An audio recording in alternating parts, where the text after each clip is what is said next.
Aprendamos todos a leer. Fonemas Unidad 1. Hola amigos, en este video vamos a estudiar los sonidos de las letras de nuestra primera unidad. Lo primero que vamos a hacer es buscar un lugar cómodo en nuestra casa. Ahora vamos a practicar. ¿Estamos listos? Comencemos. A. Adela, ardilla. Enrique, erizo. Irene, iguana. Octavio, oso.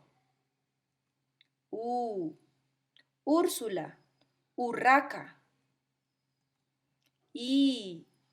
Buey, Eloy. Mario, mono.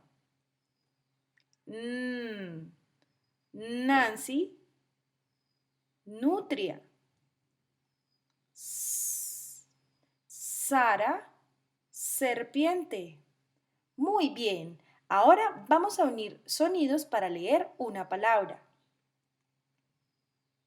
Mesa. Palabra, mesa.